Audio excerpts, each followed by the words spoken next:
Bismillahirrahmanirrahim. Bahaudin anak Syabandi nu urang ka Uzbekistan. Kaditu ziarah be makamna terasa ieu kentong Kutubul Aulia di anak Syabandi. Anu julukanana tangan bekerja, hati berzikir. Naksabandi tangan bekerja, hati berzikir. Terus nyadamakan tani macul Allah, Allah, Allah, Allah. Jadi iya nah digawe bisa dipelakan tapi hati Allah, Allah, Allah. Saha nu kitu kuari macul. Ja eueuh urang geuleuh di mana ge asalna teu manggih. Eta urang mana teh ngomong ke situ.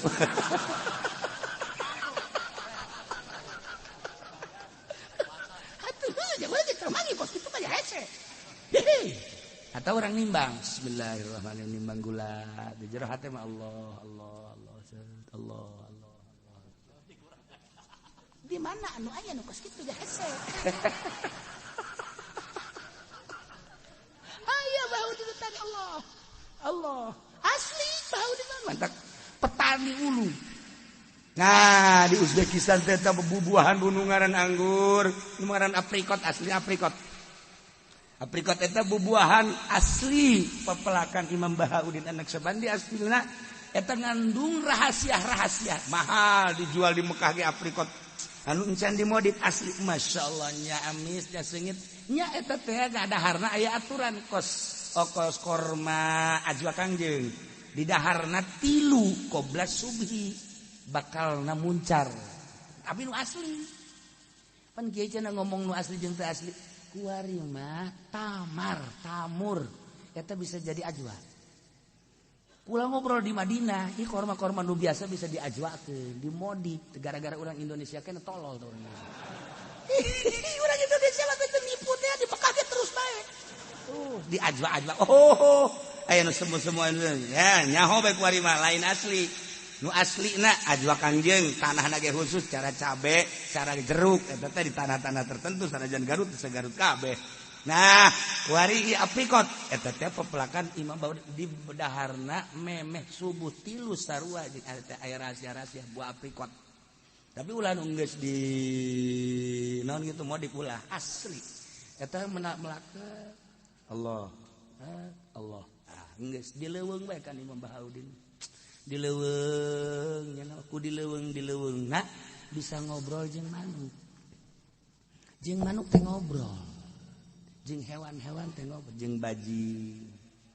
Jeung kadal. Urang jeung kadal osok. Saya juga paham bae ongkoh deui.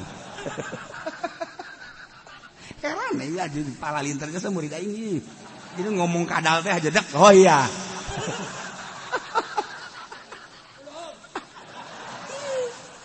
Nah, tulan nembalan sih barang kos kodok endogan. Tah ya. Imam Bahauddin dah sok ngaji kan di kota ngaji zikir. Woh, santero murid datanglah ke Indonesia. Naqsyabandiyah.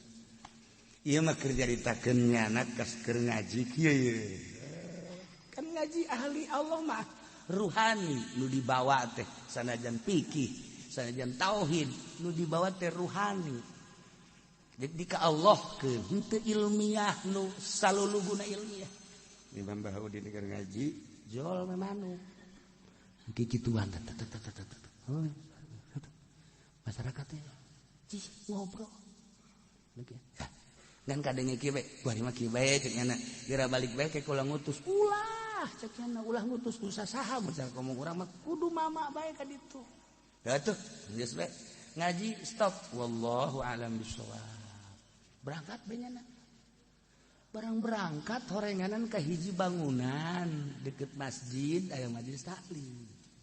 Kita nuturkeun kudu sejen jadi inti. Horenganan di dinya teh tah manuk nu tadi aya. Datang kieu bae tah Imam Bahauddin da. Coba sasa. Kadia ke tokoh. Daratang atuh ja apal ka Imam Bahauddin mah. Ieu saha nu sok ngalahan manuk di dieu ye? Ulah cek nya teh. Maksudnya naon? Ih, caknya dialaan ge anakna. Aja dipencit pakai dahar. Geus sabaraha kali? Aya meureun mangsa 3 kali mah caknya na. Anakan kendogan deui, kendogan na ieu wayahna caknya na. Ta ieu tah emak nanyana bebeja tah kula geus 3 kali anakan, anak kula eueuh bae sedih jasa. Caknya na menta tulung ka kula pangamankeun caknya na. Ceurik pada eta. Geus panjang ka dongengna ieu mah nu dimaksud ka eta nyana bisa ngobrol jeung manuk. Bisa ngobrol jeung manuk eta kolbu pohara jasa. Nu atak besi aya engke di lembur urang nu kikieuan ka jeung manuk eta keur ngobrol. Di Garut eta geus kikieuan teh udah geus cileus gede poleca mandi encan. Manuk we dikieu-kieu. Berarti jangan ngarti ka bahasa manuk eta. Besi haji pendek ke kikieuan ka manuk ranpe. Maksudnya nyana teu boga manuk berarti nang maling manukna. Yang manuk. Masya Allah, luhur amat Imam Bahaudin datang ka bisa ngobrol jeung manuk. Kanyahoan sama ku masyarakat kabeh. Akhirnya kan ditanya, tobat kula moal ikos kitu mah muhun cenah ulahnya. Atuh manukna ge ceurik, unggut-unggutan ka Imam Bahaudin hatur nuhun. Ieu ge sarua atuh kula ge mun nyaho mah moal. Dah kula mah ayeuna mah deuk guguru bae ka mama. Eta bisa ngobrol jeung manuk kumaha? Sik Imam Bahaudin jababari nu hese. Jakula mah di mana kaleuweung lain manuk bae hiji-hijina daun nanya ka kula. Haju ngabejakeun manfaat jeung madaratna daun tersebut. Jahat teu hese cak janna teh. Naon atuh nu henteu nanya kabeh binatang-binatang leuweung jananya ka kaula. Jeung mempersilahkeun diri. Naon hesena jah teu gaib. Nisbati waliullah tuh nu gaib. Tuh di mana cenah? Kieu bae cek Imam Bahaudin geus bae naon nu aya serahkeun ka Gusti Allah. Mulayan kuari ibadah ka Gusti Allah tanpa mengurangi. Digawe orang leungeun tetep digawe tapi kolbu ka Gusti Allah sok geura bisakeun. Tangan bekerja, kolbu berzikir. Ngomong mah bibah babari teh ngomong. Babari teh ngomong babari. Heuh, mantek aya jelema sok heran gua lagi. Aya jelema motorna pareum mah dudut.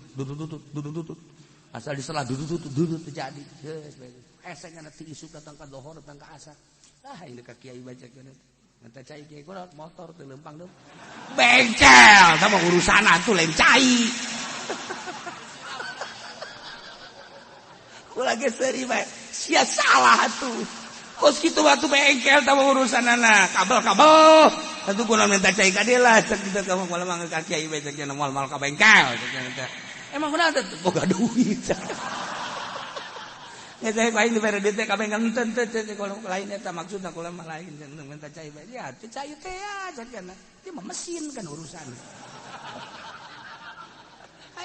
Bismillahirrahmanirrahim tah ya motor Gusti jelema nage nu Gusti jelema boga keperluan tah ieu batas sabodohnya tah. Kok diinum ku jana dibanjurkeun ka motor. Lempang motor. Wah, nah engke deui mah inget teh kudu ka bengkel. Siap. Terus siapa pacar dukun aing goblok. Nah, ieu Imam Bahaudin kunaon deh? Iman ka Allah, jihad fi sabilillah, kerahkeun sakuat tenaga urang. Porsina naon jeung makomna naon? Kumaha kaayaanana? Ja perang mah kuari urang henteu.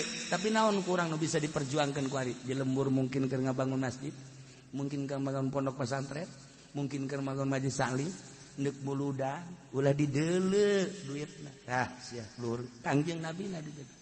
Tapi lamun panitiana bener. Ya kan kadang-kadang kehalangan ku panitia. Teu percaya aing, jeung nu keur ieu ge bakakak sabaraha aing ngirim. Nu kaluar mangan 5. Aing eta 30 deui bakakak ka mana mah nya dilagleg kunjana kabeh. Sabenerna mah asal geus dikaluarkeun we bakakak mah pasti didahar kan. Ulah boga pikiran kumaha geus didahar penting didahar we. Ngan maksudnya mah pan meureun hayang ngajamu. Tapi bakakak kan aya didahar ona beusi dijual. Aya bejana tas huludan kajual bakakak. Iya teh. Teu beres jasa ya. Nah, berjuang. Terus diikhlaskeun lillahi ta'ala keun, lempengkeun. Tah Imam Bahaudin bisa ngobrol jeung manuk jeung hewan jeung segala rupa ieu akibat lillahi ta'ala. Panjang ke dongeng perjalanan Imam Bahaudin, bahkan ulah ge aya rencana dek ziarah deui ka ditu. Geus dek milu silahkan. Sebenarnya cenah ongkos kiai murah ngan 40 juta.